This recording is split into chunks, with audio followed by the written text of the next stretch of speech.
questions to the panel are the following. And let's begin with maybe Rajiv Anand with you. Do you see payment banks as a threat or opportunity? Would you partner with them? For what? Thanks, Ashish. Payments, I think one must remember, is core to our franchise. Whether it is P2P payments, P2 merchants, government payments, this is something that that is core to our franchise, not just in the retail bank, but within the business bank as well. Customers, may take a housing loan maybe once or twice in their lifetime, car loan, maybe 7, 8, 10 times a lifetime. But what they do with us daily is payments, using our debit cards, credit cards, ATMs, internet, mobile, whatever it is. They do payments with us on a daily basis. And so therefore, I think banks are very passionate about payments, and to be able to make payments as frictionless as possible.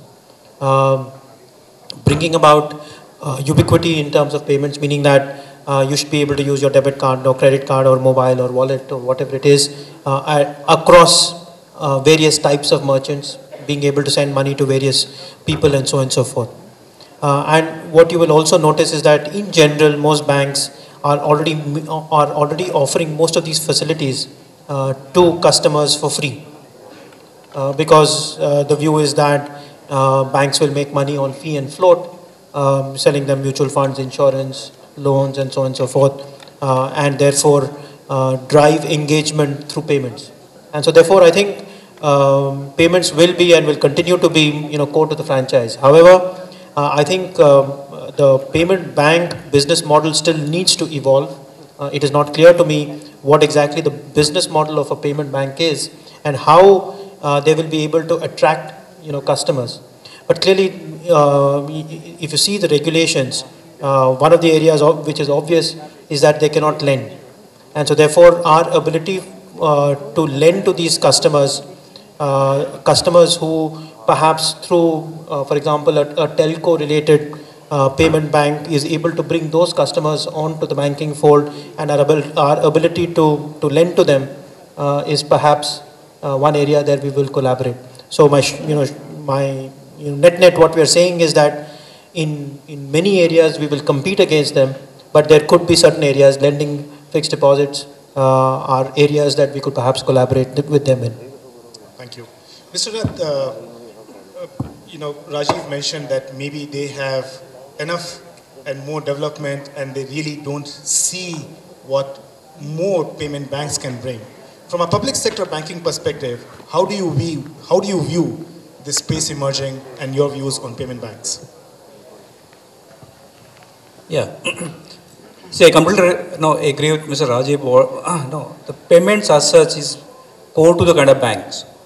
Even prior to this digitization, we used to have check as payment, DD as payment, and also we remember kind of huge number of bills getting collected through payment bill payment through branches.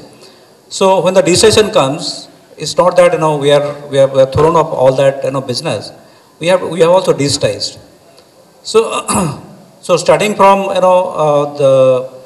the bills to selling even a prepaid card, everything has been enabled through various of our channels, whether it's ATM, internet banking. So payment is very core. I completely agree. But the fact is, the certain kind of technology, intervention or which is coming in terms of whether it's called digital wallet or closed loop, open loop payment wallets. So these are the basically newer areas where probably development as a bank, we need to catch up with others. But the fintech companies, they quickly deploy, come to the market and deploy it. But more so, they would depend again on the banks for distribution or ultimately collection at the bank end, because customer would anyway maintain an account, and the collection account also for the mobile wallet has to be with the bank. So therefore, the entire payment, of course, transaction per se will travel through the banks. It is only basically the tie-up for the technological support in terms of distribution and creating that product that would probably some kind of collaboration would require. Okay, thank you. Question for you, Sharad.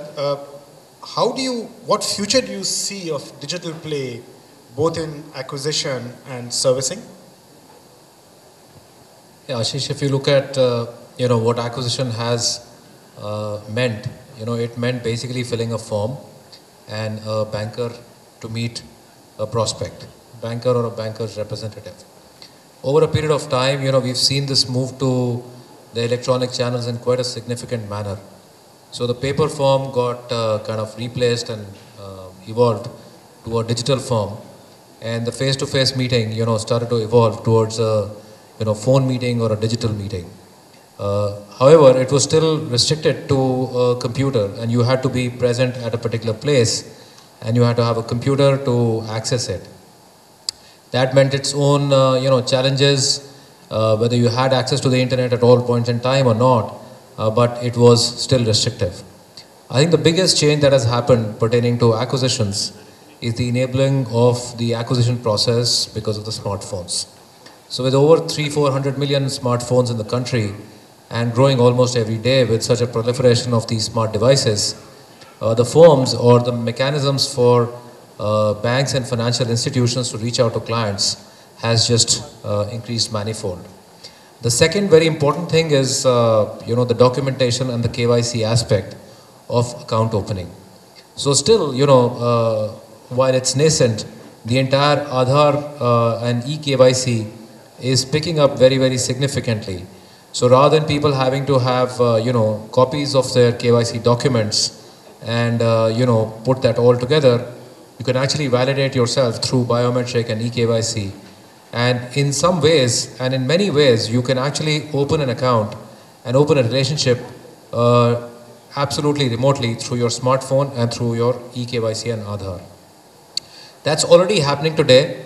I think the regulator is playing a very important role and a very supportive role in kind of bringing that to the fore.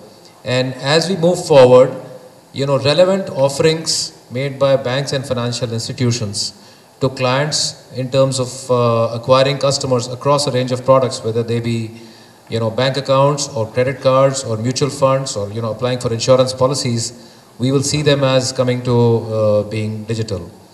Coming to servicing, the entire thing is about simplicity of conducting transactions, again through a multiple set of access channels. So from our perspective, the way we see, this is something that is already quite high in certain segments and will accelerate further with the adoption and the simplicity of how these forms and the entire process is to be. So in my view and in our kind of very considered view, the digital acquisition and servicing will play a significant and a very, very defining role in the future vis-a-vis the physical footprint and the branches and some of the conventional channels that have played that role so far. Thank you, Sharad. Rajiv Sabarwal, I have a question for you. When we speak about digital play in acquisition and servicing, are there some specific metrics which you measure, both for your employees or for your customers, which gives you an indication that they are moving ahead on this journey? Clearly, what we are seeing is that this wave of digitization and using digital channels is gaining momentum, and it's gaining momentum by leaps and bounds. While we see overall transactions growing at 20%, the share of, let's say, a mobile channel has grown from about 3% to 20% on a base which is growing at 20%. So that's the growth rate which this is seen. And the way, we've judged it, or, people have judged it in the past, has been, the number of transactions which are moving, how many of your customers are digitally active and they are using these channels to do transactions. If you notice, we've seen waves of things happening. Right in the beginning, we saw, most of these channels being used for non-financial transactions, which is like seeing your bank statement, ordering a checkbook.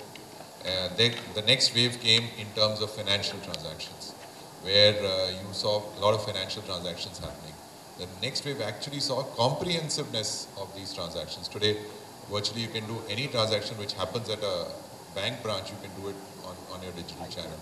I think so the next wave is going to be on acquisitions and how these channels will become the engine for acquisition. So the way we are looking at is each of our customers should be digitally active, and we should find ways and means of ensuring that he's made aware of these channels, the benefits of these channels, and then leave it to him, which services he wants to, move to as far as these channels are concerned. That's very interesting, and maybe a follow-up question. Do you segment your customers by the usage of channels? We do, and it's not only a particular channel, but a combination of channels. And we look at, let's say which customers are active on, a combination of channels, because somewhere, if he's not active on one, we know which channel to approach him on so that we can make him active on the other channel. It's extremely important. For example, we've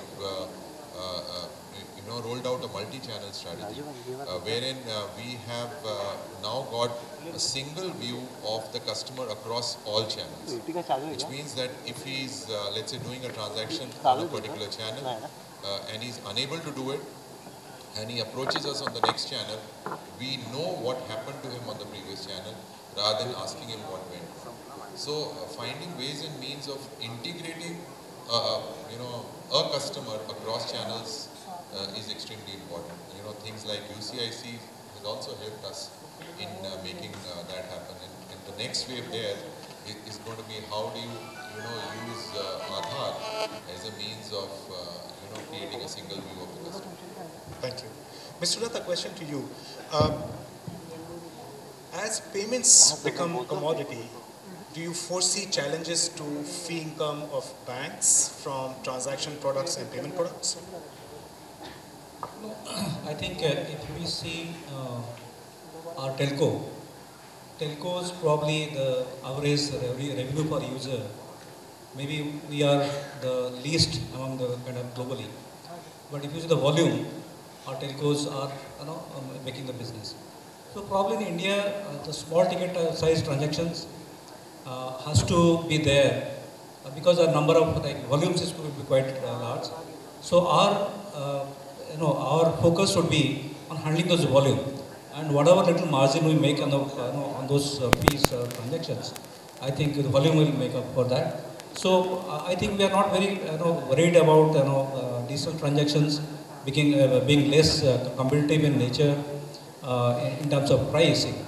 But because the volume is good, because we are very sure, because when we used to sell DDs, probably the revenue from RTGS, NEFT is much larger. So I think the volume will pick up, so thereby we will get the margins. We've seen a shift in way customer acquisition is happening because of what's happened in the fintech space or what's happened in the new age companies. Today, there are entities which don't hesitate in throwing money to acquire customers, not knowing when they will create an economic model which will ensure that there is a bottom line. So that's the big threat to the whole system, wherein there are entities who are willing to see red everywhere on their P&L and still acquire customers, not knowing when that red will turn into black. Hopefully, while we see some change happening on e-com companies, but we believe that that's going to be essential to create a long-term sustainable model, because it's not only this, we're realizing that if you play that game, you will never create a long-term sustainable model for your business. Fantastic, coming from an ex-VC. Yes, it's important to figure out who's paying for the transaction.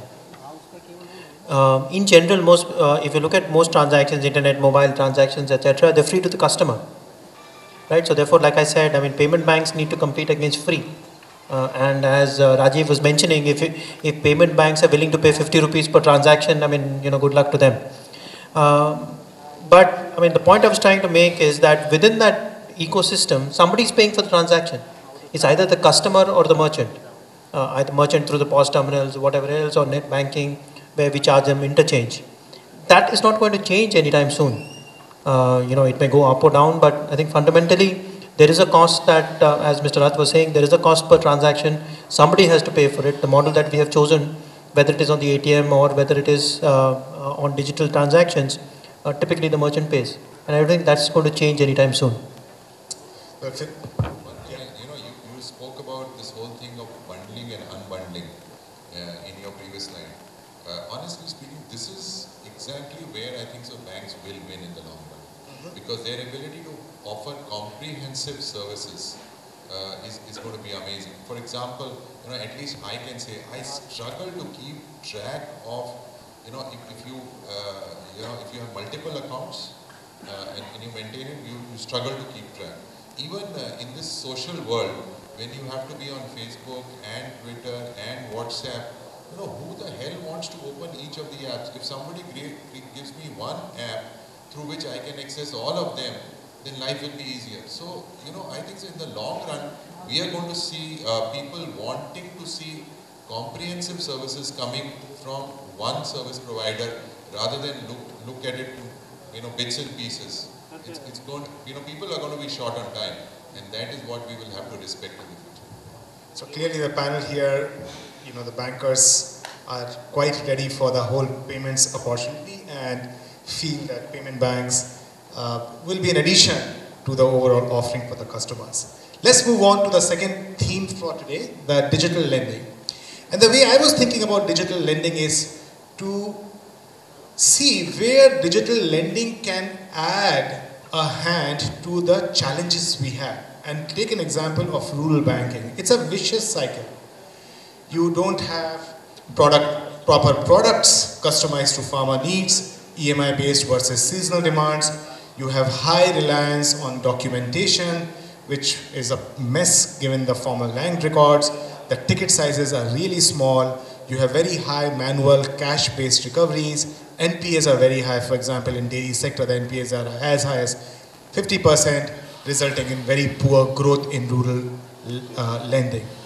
However, we have seen a lot of new value chains emerging, whether it's food processing or livestock or retail trade and even in transportation sector. So my question to the panel is, are these ecosystems, value chains valuable as you think about digital lending in certain segments? And therefore the question, maybe back to you, Rajiv Saurwal, is which categories are attractive or unattractive for digital lending? I think so this whole game is about customer acquisition. If you notice, why, we spoke about how digital channels are going to be important in the future and how they will play a big role in acquisitions. I think why anybody is wanting to tie up with someone else is to reduce the cost of acquiring a customer, because that's the biggest challenge which exists. And there are, inherently certain type of entities in the digital world who have an ability to attract very many customers. I think so there would be an opportunity to look at each one of them. And you can either play the game of tying up with a few big ones, or, for, as you rightly mentioned, segment your, the customers, decide on which are the ones which have a synergy with you, and then approach them and have individual tie-ups with each one of them. So I think so there is going to be an opportunity in each one of them. It will really depend on the bank per se, which are the segments which are more attractive to that entity, and then consequently work on them. Are you evaluating any partnerships actively? Clearly, we are looking at partnerships which can create a win-win for us. So we are very happy to work with different players in the industry. We're currently working with a lot of them. We believe the future lies in partnerships, but partnerships where both the entities are thinking for each other. That is extremely important because for us, a partnership has to be a lifelong partnership. Thank you. Arindam, let me get you in the conversation. There is a lot of talk about partnerships, ecosystems, putting a joint offering out there. Cisco has been working on a variety of projects across. What do you think a simple homework that a bank must do before they approach this kind of a venture? Sure, thanks for that. I think, for the audience, Cisco built the internet, and today when we see that most of the processes around you are getting disrupted, the internet as a transport mechanism, we feel very happy about it. Couple of things which is coming together in India, and I think most of the panelists did speak about it, that the availability of the user's data is plenty from multiple sources. Coupled with that, the innovation ecosystem which is happening, coupled with the fact that the cost of the smartphone along with the data bundles, what you see, and most importantly, the regulatory activism around multiple payment banks, etc., what you're seeing, is making this space very, very ripe for people to come and disrupt. So for example, we are working with multiple state governments in building the golden mile for the smart city projects. I see tremendous opportunity for all of the logos that have put in the food processing and other pieces. We are working with a few banks that in the golden mile, if you're investing an X amount of dollars, to build those 5 kilometer stretch, which is fully smart, from the way you basically do sparking, from the way you do city surveillance, from the way you build the smart infrastructure.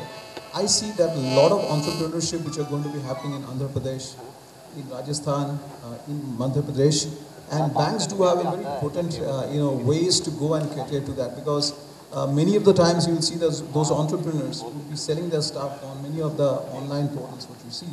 Their data is available online. You don't need to really go through the traditional ways of verifying their credit credentials, etc. So I believe that data coming together, availability of the innovation ecosystem, smart partnering for the banks is a way to go and capture those kind of allied industries on the periphery. Okay. Rajiv Anand, what about more core banking processes around evaluation, monitoring, quality of credit, operating model? Do you see with these partnerships some of those need to change and adapt? I think the core of our retail lending business still continues to be, sort of traditional loans against homes and auto loans and personal loans, etc. But I think we are experimenting in the space of cash flow based lending based on data. So just to give you an example, we've launched Nano Credit for really the low income group, which is really the auto drivers, rickshaw drivers, your maids and so on and so forth, where we've brought together Aadhaar, the mobile phone, the use of data, because these guys are already using remittance facilities, are paying bills, some utility bills, they're buying railway tickets and so on and so forth. And we are able to use this data to be able to assess the income levels of the auto guy, for example, and therefore lend somewhere in the vicinity of about anything between 7,500 rupees to 15,000 rupees, either as a term loan or as an OD delivered through a debit card, after which the customer is able to use that at any ATM or whatever. It's a test and learn process, both for us as well as for the customer, because this is really the first time that the customer is actually borrowing within this space. And I think it is really in places like this, within the microfinance area, within agri, where we are seeing the ability to manage both operational risk and customer experience thanks to technology, and actually being able to make a real difference to customers. And so I do believe that that is one of the exciting spaces that we are currently working in. Thank you. I'll move to the next topic, which was on fintechs. Fintechs, a lot has been spoken about. If you start to track fintechs, this is a global picture of how fintechs are emerging, then actually a lot of white spaces are taken up. On the rows you see various segments. So it's capital markets, corporate or SMEs, retail, wealth and asset management. These are classical segments in banking world. And you see a lot of technology clusters. So whether it's blockchain or data and analytics or trading and investments, security and planning.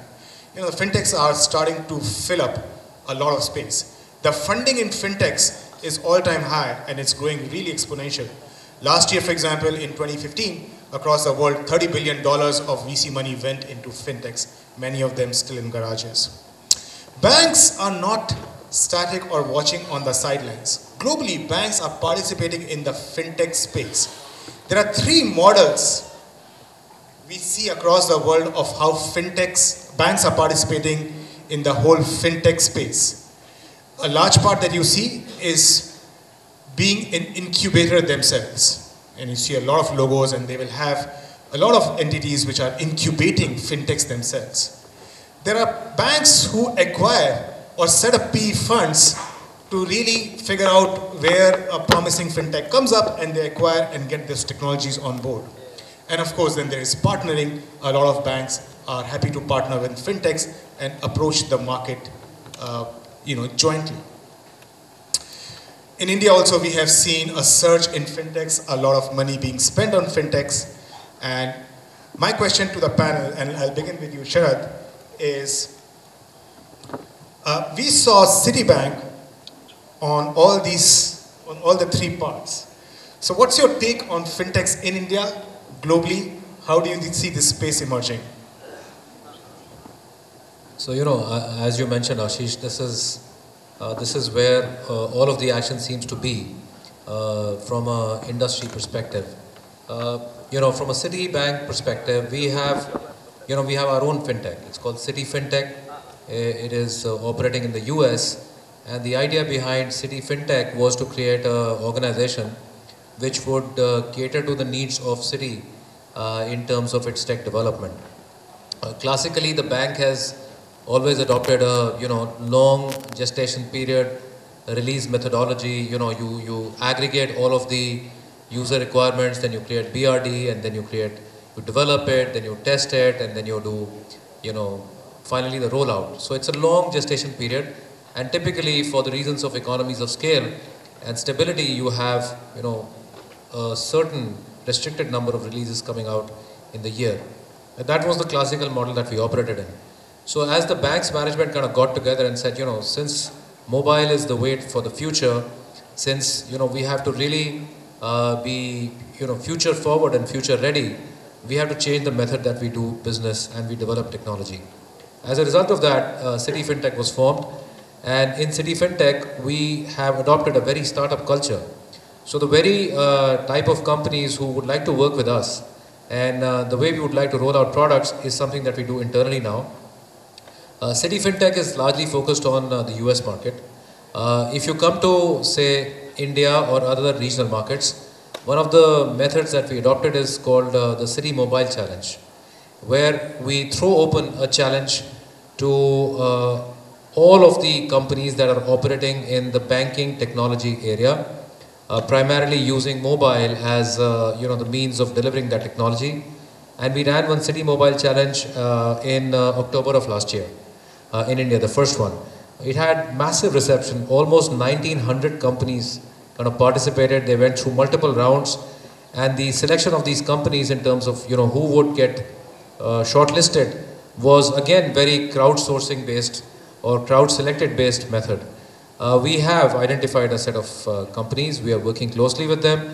We are working closely with these companies here. We are working closely with them in other parts of the world. So as far as we are concerned, fintechs so one is fintechs per se, and the second is the method in which the fintechs work is somewhat becoming our way of life as we work with this rapidly changing world. Thank you. We have a very successful fintech founder here, Nishant. It'll be good to hear, when you work with banks, what is their take on trying and experimenting with the new, what is the risk appetite they have, what are the challenges you face? So, first thing, we obviously bat from the bank's perspective, helping them fight against the fintech. But before I answer that question, there are two things I want to point out. Number one, globally, banking versus Indian banking, there are very important differences to understand. Number one, in retail, we always were low income in terms of fee that you would charge, versus when you look at the global banks, They're very high on fee, right? So from a perspective, we were already doing a lot of innovation in India and really not charging for it, because that is how we looked at how do you bring down the cost of transaction. So from a global perspective first, when you look at a lot of banks in the US, which have really been starting, kind of been disrupted into thinking, okay, is this fintech real and how will it help you? One of the first things you see is people coming in and taking out charge on this bank. And what they're really doing is they're solving one problem and solving it cheaply in the others and still trying to be black. I can tell you an example of how you move money across borders with TransferWise. They used to be darling in lending, though lending is always tough. You can lend money. The question is, can you collect it back, right? And those are things that people are now starting to understand. But really, if you see a lot of fintech revolution that happened around the world, it was largely a throwback at fixed income, which was really being charged out. Second was, it was very regressive sometimes to work with a lot of banks outside India. But when you get to India, one of the great things is that there is a lot of entrepreneurship in the way private banks have been run so far. Quality of people, wanting to change, always an eye on the transaction cost. From that perspective, I really believe in India there is a lot more acceptance of let's try this and see. Now, depending on which bank you work, there is a DNA, right? Some people will be willing to experiment more. Their minimum viable products are more risky than the others. Versus the others will kind of think about it a lot more. Eventually, one of the great things that we see in banking is almost everybody is ready to drive the boat. So there is no, but yes, I think the point to be understood is that globally fintech disruption is there. You see it. You see better ways of onboarding people, more frictionless, more self instead of assisted channels being used. And I honestly believe that India has the best digital infrastructure in the world.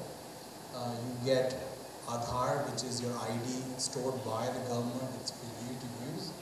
But more importantly, things like DigiLockers, when those come up, they start to get you great quality access to your tax returns that can be consumed by machine, therefore further bringing down the transaction cost. So I think in India, banks are really thinking hard, really reinventing way, much better than many of the global companies. Thank you, Chan. Mr. Rath, I have a question for you. Bank of Baroda recently announced tie-ups with 6 or 7 fintechs, largely on the lending side. In your opinion, is that a good move likely to give fruits to the bank? And does that put pressure on other public sector banks to do such tie-ups? I just say on the fintech. Fintech actually has opened up one opportunity for bankers for building products and going to market very fast. See, today a lot of exciting things are happening now in the payment system, with the ecosystem having built up within PCI, Aadhaar, and others. So we are able to kind of go to market with very good products, and they have exciting technology. They are working very highly learned people with good skill across the kind of spectrum.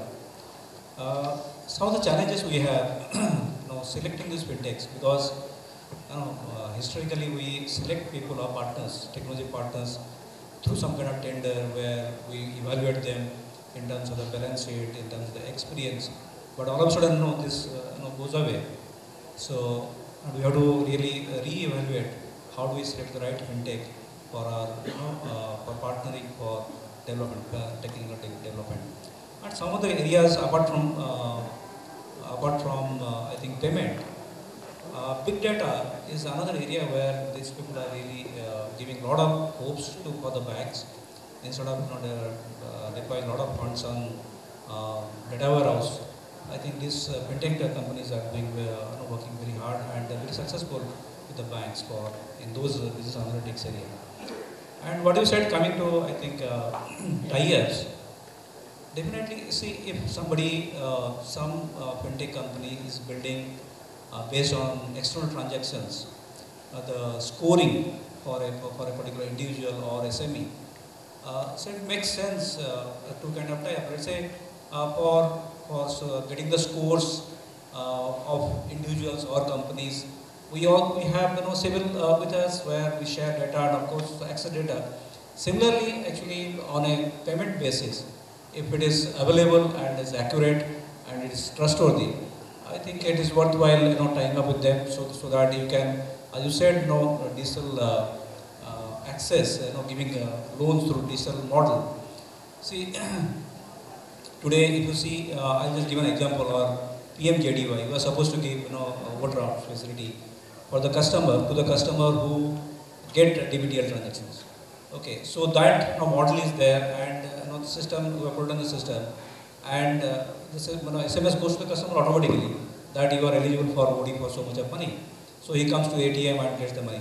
So if we get this ecosystem partners who build up such models for us, I think partnering is worthwhile. Ultimately, we grow on our business on a kind of doing a proper due diligence on the lending side. Thank you. Rajiv Anand, if I were to just go back a page and look at these three models, where do you think Axis logo will lie here? I think if I can just take the fintech one before that, and I'll answer the question as well. I think a couple of points here. I think the biggest contribution of fintechs to banks like us, I think, has been a fundamental change in the way we think about the customer. Not necessarily just fintechs, but I mean what the Ubers and Facebook and Amazon are doing in terms of being able to deliver intuitive customer experience, instant gratification, has certainly helped us change the way we think, and that if you can get a cab in 5 minutes, then you should be able to transfer money instantly or get a loan instantly, and whatever perhaps would not have happened unless this whole technology stack hadn't got built. I think various fintechs are sort of chipping away at small problems that at many small problems that the bank is solving for, whether it is sort of P2P lending, or whether it is in the payment space, or onboarding of customers and making that easy, and so on and so forth. We're very happy to partner with them to be able to solve some of these cases. And we do startup days on a regular basis and see whether any of these we want to sort of partner to solve some real life problems, because but ultimately you've got to make a difference to the life of the customer. Has his life gotten better? And I think from mindset perspective, remember that it was just a few years ago when customers used to take 1 day's leave to do what was called bank work, right? Today the quintessential sort of banking service requirement, getting a new checkbook, 70 or 75% of those service requests come to us on our digital channels. You're able to get it, you're able to check your balance instantly on the mobile. And so therefore I think even banks, even the incumbent banks, have moved a long way in terms of being able to meet and being able to stay relevant to the customer. And I think that journey, that ship has sailed. And so therefore I think as long as you're down that journey and you're able to stay relevant to the customers, I think you're quite all right. So as far as this one is concerned, I think we are clearly in the accelerator incubator space. Okay. We've just set up our accelerator in Bangalore called Thought Factory, where we are already working with startups. We met about 100-150 startups so far. We're working with about 8 to 10 on various use cases in artificial intelligence, within the payment space, within ad tech, within mobile advertising, and so on and so forth. And so therefore, I don't necessarily see Axis acquiring, investing, setting up PE funds anytime soon. So the accelerator/incubator space is something that. And you said partnering as well, so that's great. Partnering, yes. I mean, I think we would I think the definition of partner is also becoming quite wide and amorphous, sure. Right? I mean, it could be for customer acquisition, as Rajiv spoke about, or it could be sort of a deep integration through SDKs or APIs in the two apps. So it could be multifold, in terms of partnerships. So yes, the accelerator space and payments, or accelerator space and partners, not just fintech companies. We would partner with anybody. And I think one of the things that certainly has happened is how within banking, bankers are now willing to collaborate. So far, we've always worked in our own little, sort of fiefdoms, but now we actually, voluntarily go out looking for opportunities to collaborate, not just within the banking community, but with fintechs as well. And I think that's a wonderful, thank you, sort of thing that's happened. And Rajiv Sabharwal, where would you place ICICI Bank on this chart? No, I think so. The play will be there in each of these areas. It will be at a different stage of evolution in each one of them. For example, partnering with fintech companies has been there for a long period of time. And here I would really appreciate the amount of innovation which the new fintechs have brought to this space. Some of these things are really amazing. You really, when you meet them and see their offerings, you just wonder that why this things was not discovered before. So clearly, partnering has been there for a long period of time. We are working with incubators, in different parts of the country, and we want to be a part of that ecosystem. I think so. The third one, in terms of investments, that's been, not too much has happened on that space because somewhere we also saw a lot of froth in that space. And at an early stage, it's very difficult to figure out, which ones will actually, be able to scale up and live up to the expectations of customers. So that's been the last one, but I definitely feel that banks will be investing in these entities also. No, I just had a comment, I think, to Rajiv Anand's point. When he spoke about, banks becoming kind of more open with each other, and I think also to Rajiv Sabharwal's point. See, earlier when the entire technology thing started, every bank had its own proprietary technology. Then, technology kind of became off the shelf and more common solutions were brought in. But now the solutions are coming up at the pace of light. So there are more solutions out there than there are potentially problems, right? And I think from that perspective, the ultimate beneficiary is really the client. What has happened is that there is so much of solution available that it allows different banks based on their own priorities and client segments and their own objectives to pick, solutions that exist out there for meeting their respective client needs.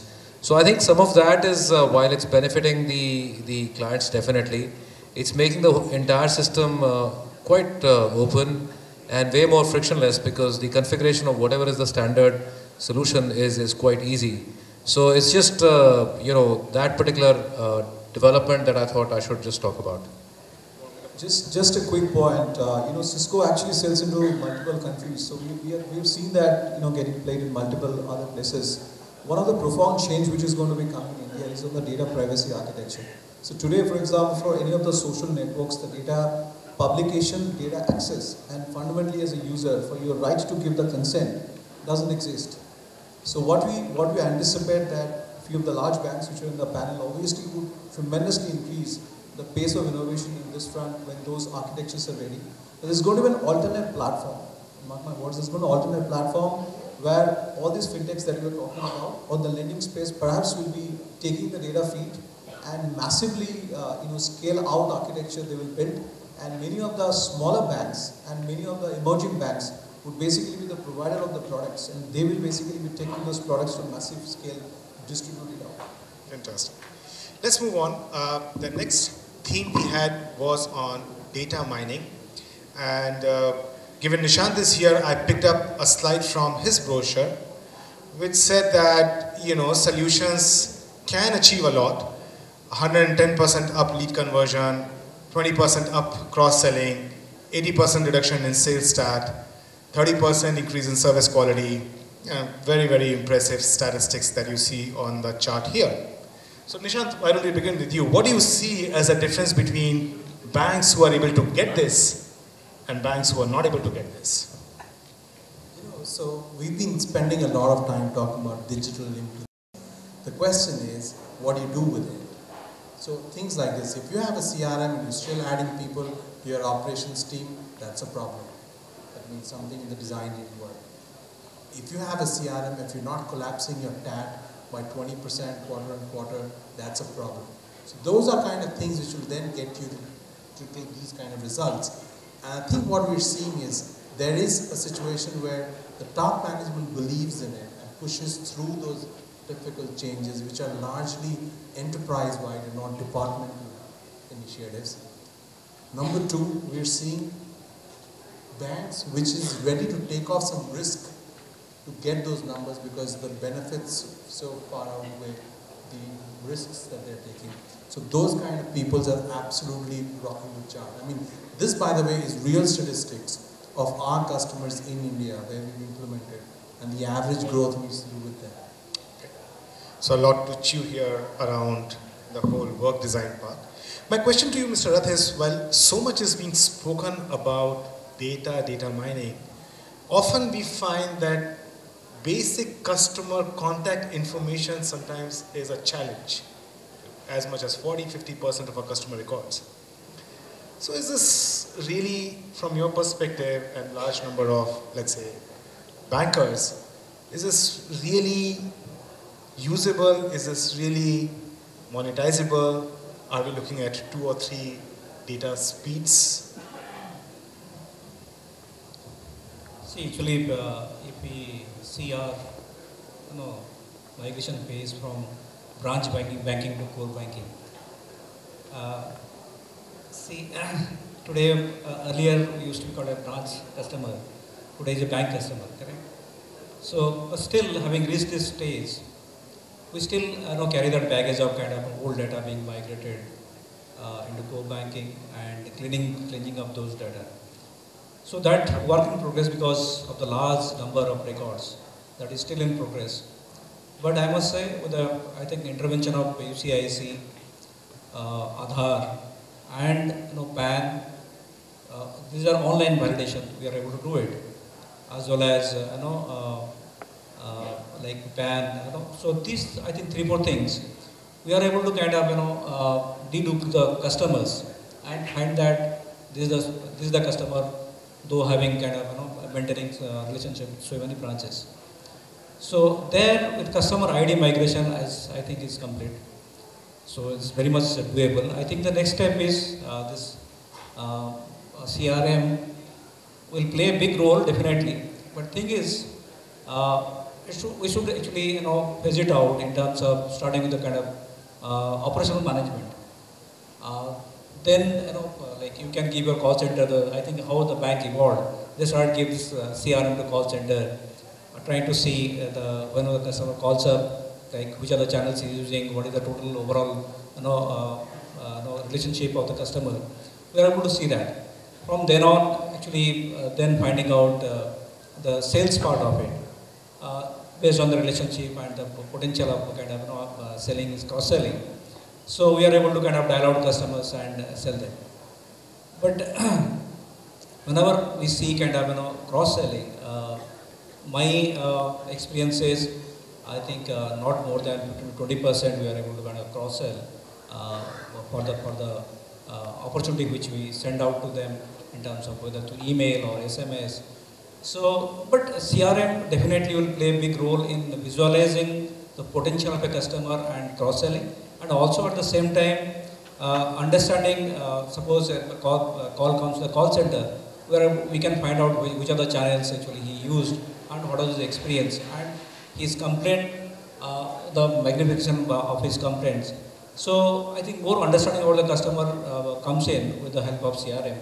Definitely, I think it is the work in progress for many public sector banks. But definitely, I think all the public sector bank, I can say, from the call center point of view, it is already deployed. And operational, like sales point of view, maybe that is still a work in progress. In our bank, with the call center, we have already deployed. Thank you. Rajiv Sabarwal, what is more important for you from data, to have A-class data quality or to have many data sets and start playing and toying with them? Data quality is extremely important and a lot of effort goes in to make this data usable. You have to keep enriching it regularly. You have to find ways and means of ensuring that it is pertinent and it's accurate. But in terms of what you wish to do with it or what potential exists, that's where the whole game lies. And today, a lot of these tools have been deployed. Nishant's company is doing an amazing job of creating. He's created, probably the best-in-class CRM software.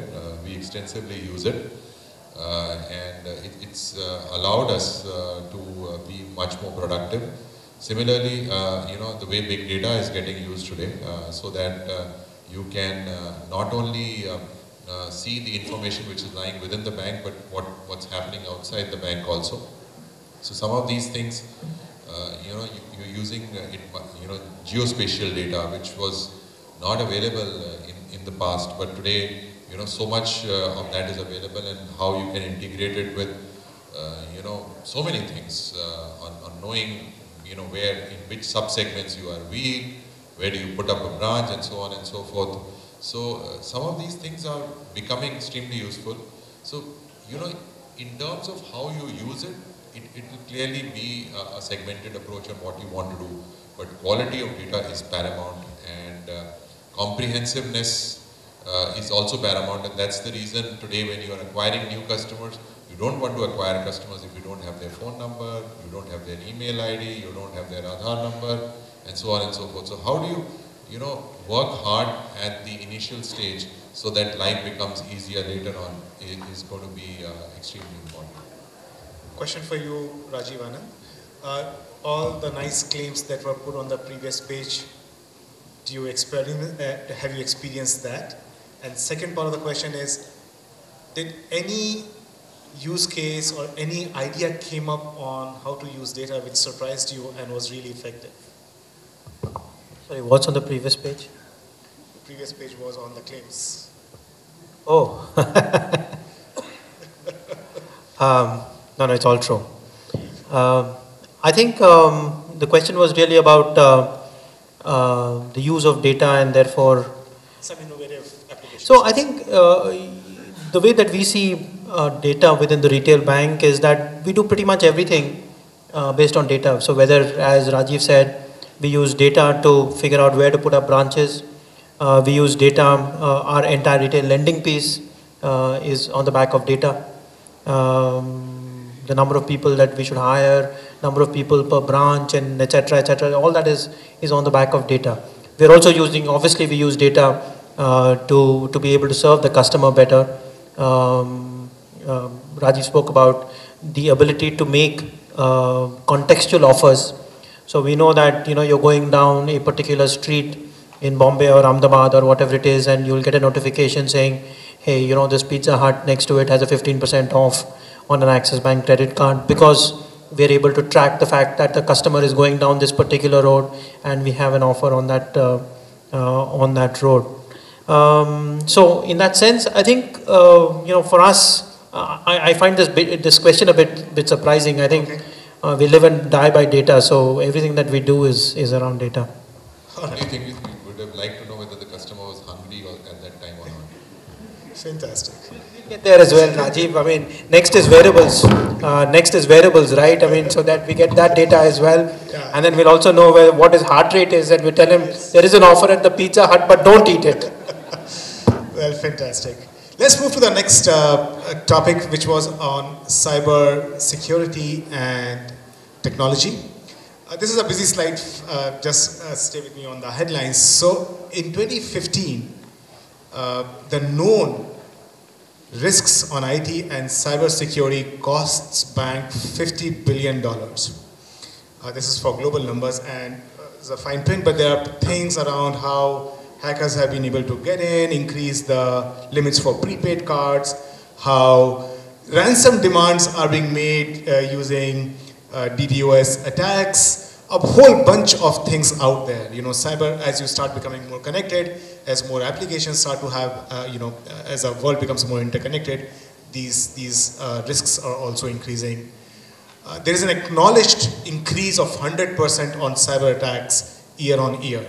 The last known number in 2014 was about 400,000 major cyber attacks on banks. Interestingly, some new points came up. Rajiv's were already mentioning about variables. Moving beyond the classical architecture, the whole biometrics and the variables are out here. Whether it's iris scans or fingerprint scans, the world, the Internet of Things, there's a bunch of things happening in our environment. So my two questions to the panelists here are, one, are banks, Indian banks, reporting and understanding true losses on account of cyber and IT risks? And two, which new technologies are relevant for banking? How do we move faster? And maybe I'll ask Arindam to give his perspective first. So let me start with the cyber security. I think that is a better way to resonate with the audience here. So if you recall 2014, the JP Morgan 76 million credit card haste has happened. In those 48 hours, the fraudster did not really steal any data. They just left their tools because one employee of the company left the two-factor authentication window open for 48 hours. So what has happened is that after 48 hours, the window got closed. But the hackers basically left all of the tools, and it's a command and control center. So they have siphoned all of the data, 76 million credit cards, 7.5 million household, and then they place the call that the credit card data is there with us and falling as a ransom.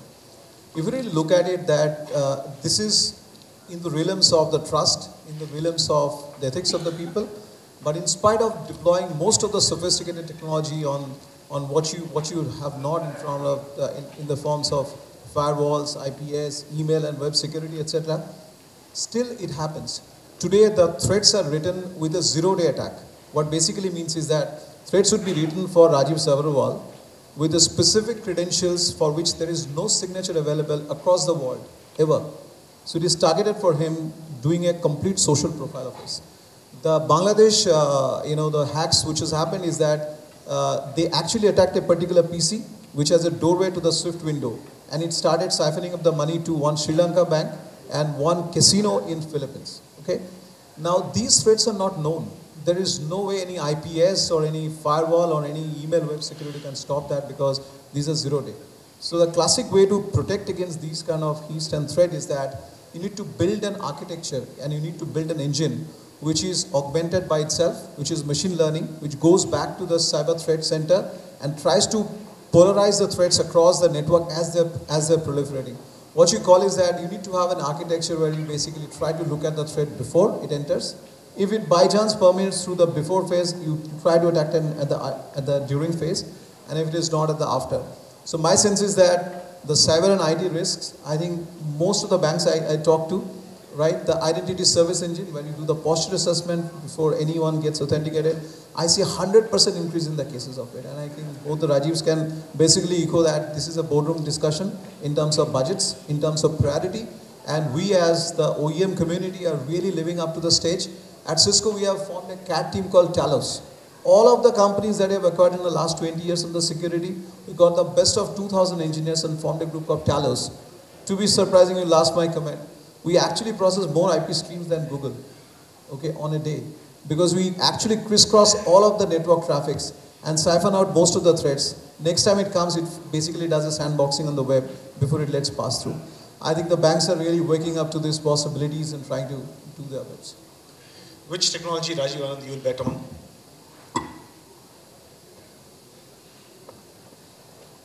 So I think on cyber security, and this is the one thing that you can never be comfortable with. You can't say, okay, boss, I'm in control of this ever. So I think everybody, most banks are fairly paranoid. If you ask any CEO, what is the one thing that keeps you awake, I think it is cybersecurity. And I think it's a fair comment to say that it's a very uncomfortable situation that most banks face and are dealing with on a regular basis. In terms of sort of biometric authentication, iris scanning, I think the technologies are available. But I'm a little skeptical in terms of adoption of, sort of people putting their, it looks really good in James Bond films and all that. But whether, people will line up outside ATMs and, get their iris scan, I'm not sure, but maybe that's why I'm not a science fiction writer. Okay. Let's move to the final theme for today, which was on organization and capabilities. We discussed a lot of topics today, and banks are clearly gearing up to the challenge and the opportunities. As per our BCG research, there are 9 competencies, 9 new digital competencies that the bank will require. Big data and analytics, agile process experts, developing digital content, infrastructure groups, mobile interfaces, digital customer experience, risk and security, payments, digital branding and marketing. A lot of these things which would have appeared to be technology domain competencies are now required by the banks. So my question to you, Rajiv Sabharwal, is how are banks thinking about new organization and capabilities, and how are they really getting there? This is extremely important, today I feel that if someone doesn't know technology, whether he's a front-end banker or he's in the back office, he doesn't have a future. Knowing technology is extremely important, and all aspects of it. So today we feel that you should have a course at the graduation level also, and you should be made fully conversant on technology, because that's going to determine how well you are capacitized to face the future. Now, as far as we are concerned, we are lucky in the sense that we have, our average age of the customer or the employee is extremely low. We are sub 30. So the new generation, and they are much more receptive to learning about technology. So, whenever we induct people within the organization, we take them through, crash course on technology, and the same gets repeated over a period of time. The other thing is that we expose, again, you can't do it for everybody, but we expose people to, what's happening across the globe. So people travel and see what's happening in the best of class companies across the globe. They then disseminate this to the rest of the people. We have, every month we spend time on, new technologies which are coming, which could impact the banking space. And we take the top set of people through it so that they can disseminate it further. So, but this is something which where you have to be on the treadmill always. There is so much of change happening in this space that the only way is that you have to self-learn. If you are not willing to self-learn, whatever training we provide, it will not be sufficient.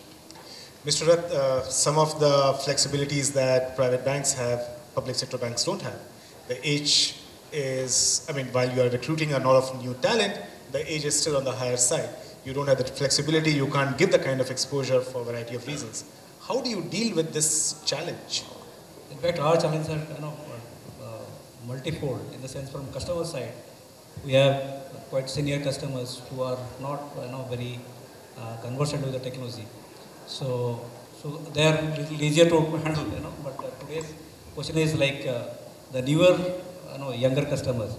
So we have to educate them, because today whatever we said and done when it comes to doing transactions on digital channel, still people are not very careful. Therefore, a continuous education and teaching to them in terms of securing their password or not leaving their card or identity elsewhere.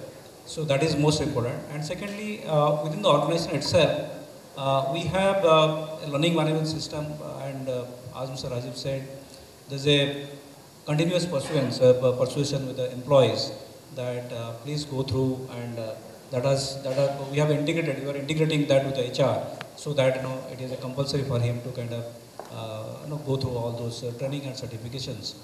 So as a kind of organization setup point of view, that is put in place.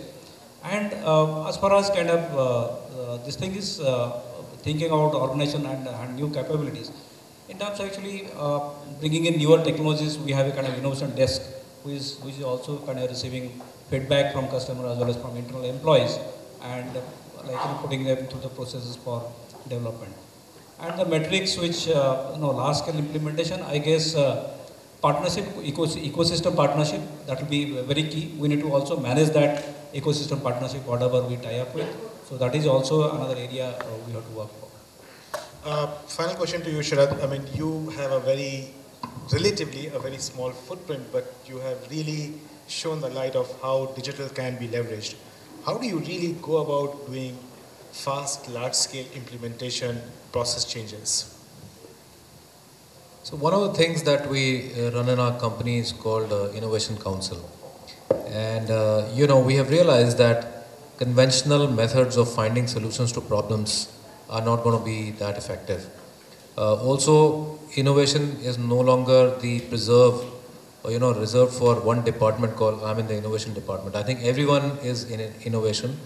And to the point that current technologies are so intuitively understood by young people that many of these things, are kind of very self-learning and cannot be taught. The other point is what I think Nishant had made was on workflow optimization. So a lot of the benefit is coming by not saying, okay, something used to happen in 5 days, and if somebody brings it down to 4 days and, sends out a massive email saying, hey, I reduced that by 20%. What you got to understand and figure out is that why should it even take 1 day? And what are you willing to go back and re-engineer? So I think from that perspective, if the mindset of the organization is about, adopting digital interfaces, and innovation is what should drive, that creates an openness to anything new that is happening. Because we find that one of the big reasons why some of these processes don't succeed was inertia and failure of or resistance of people to adopt some of these new things. And if our employees adopt, then we think clients also adopt. So those are some of the considerations that we do, Ashish, to help process implementation for such large-scale projects. Well, thank you very much. I have one final rapid fire for my panel here, and we will begin with you, Arindam. So describe to me in 2 or 3 words or phrases the whole topic today: new ways of leveraging technology and ecosystems for changing business growth. And we'll go from you, Arindam, and we'll come all the way here to Sharad. I think disruptive, think for massive scale disruption coming and sweeping your feet. Okay. Nishant? I think it's just change management, because everything else will happen with technology. Change management. Okay. Staying relevant to changing customer needs. Customer needs, staying relevant. Partnership with the ecosystem partners. Partnerships. Innovate and use analytics a lot. Analytics and innovate. Speed and simplicity. Fantastic. Speed and simplicity. That brings an end to this very good panel discussion. We are running out of time, but if there are 1 or 2 questions which the audience wants to ask, we are happy to take that. Yes, I see a gentleman there. If somebody can pass a mic there. Maybe we'll just take 2 questions. In interest of time, this timer has been blinking at me for a while. Hi, my name is Vikram. I have a question for this panel. Do you think in 2 years' time, banks in India will be issuing loans on mobile phones in less than 5 minutes? Okay. No human Issuing intervention. loans in 5 minutes on mobile phones. I think maybe. We are already doing that. We can, for pre-approved customers, you can get a loan on the mobile phone instantly. So it's in 5 to 10 seconds is what you can get a loan. That's very commendable. Let me rephrase for a brand new customer, where you have to do KYC, you have to go through all of that. Do you think it's plausible? Yeah, I think it's possible because, at the end of the day, you have to have a ability to pull data for a new prospect, in a fairly quick manner. So today you have like batch runs which pull data from credit bureau. If you're able to pull them, instant, online, real time.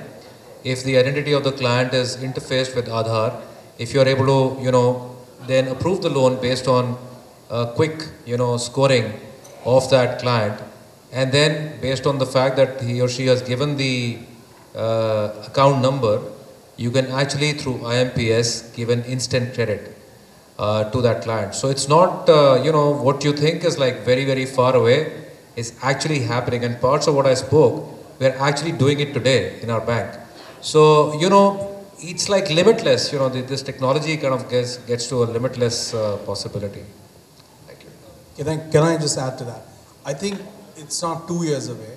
6 months away, you will see a segment of customers who are credit worthy, have certain set of prerequisites available, their wait time will go to 0. The question therefore is, the less 80%, how do you slowly creep on them with better analytics, data and situation awareness of the digital footprint they have? So I think the question is 100% no, but is it happening? Yes, even for new customers today. It will happen for almost all new customers in the next 6 months, the cross-section who have those identities. And I guess the rest is a work in progress. Thank you, Richard. Okay, all right. Okay, one final question from the gentleman at the back. Okay, there are two, so we'll take both those questions.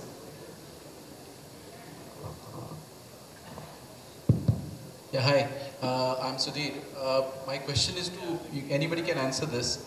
Like with this UPI platform coming in place, and now on the UPI platform, banks are talking like you can connect all your accounts on the app and many things.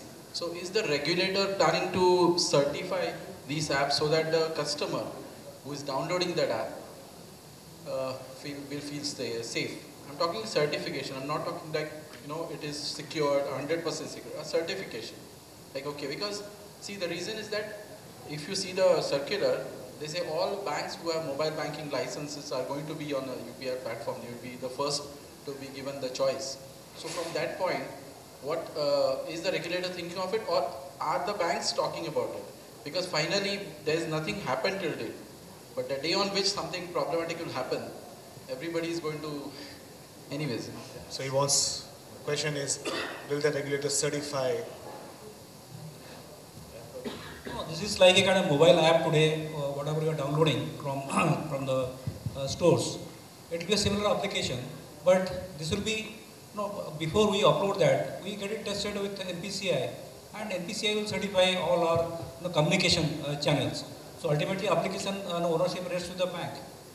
Actually, NPCI is building the entire architecture from the authentication layer, API, SMS, OTP layer. So there's the same fundamentals on which all the banks need to build their mobile application. So this is a standard thing. I don't think there is any loophole in that. All right. Last question, if the gentleman still wants to take it. Yep. Yeah. My question is, fintech is disrupting the retail banking space.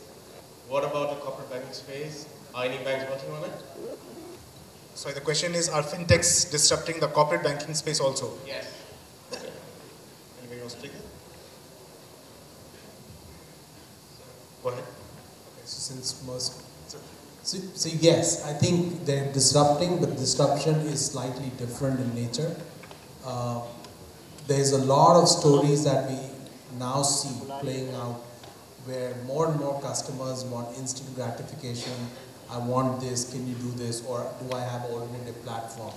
We're also seeing some very new platform where deposits that used to traditionally stay with banks can be deployed with a certain certification to a peer corporate which is looking for funds, especially call-out funds, especially the 5-day, 7-day funds. So absolutely, I think more than fintech, think of, I've always thought of this revolution as a work design problem where you just go back and rethink, how should I do this in this new age? And when you think like that, irrespective of whether you manage treasury or you retail or wholesale or SME, absolutely.